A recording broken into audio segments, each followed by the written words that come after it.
What is going on in the real estate world? So much chatter, so much things. What do they mean? Well, starting August of 2024, if you are a buyer interested in buying a home, obviously, you need to have a buyer-broker agreement signed between you and a real estate agent in order to view a home. What has changed if you never even started the process of buying a home? Well, back in the day, you'd be able to see any home with a realtor typically without having anything necessarily signed. They still existed, but it wasn't a requirement as it is now. So what does that mean for you if you're interested in buying a home? It means that you want to be a little bit more savvy and you want to make sure that the agent of your choosing is the right choice for you.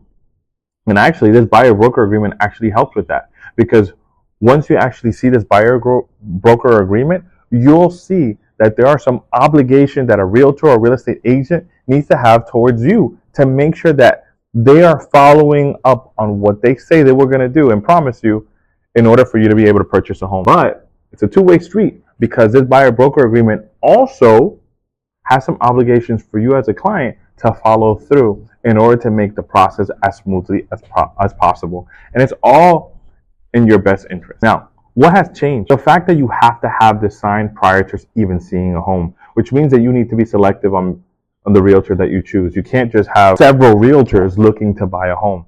Once you sign this buyer broker agreement, that is typically your realtor. So anything else change?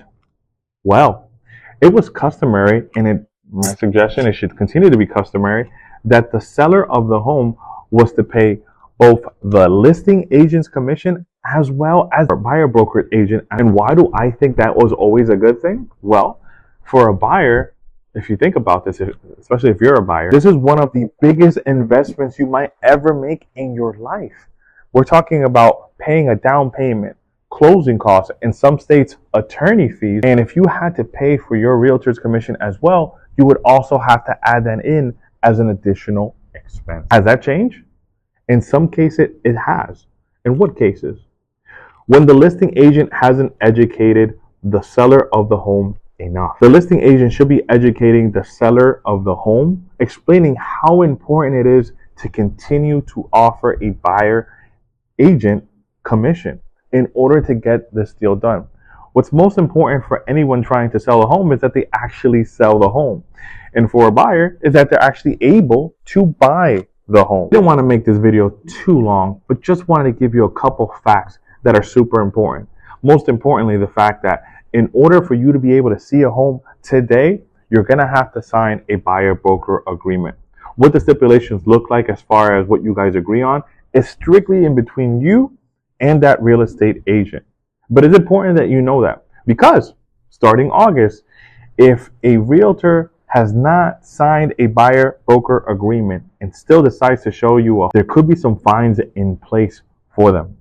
So it's extremely, extremely important that they have that in place. Once again, it is a protection for both the real estate agent and also for you as a buyer. So if you want more information, still have some questions, still have some doubts, feel free to reach out. I'm always here to help.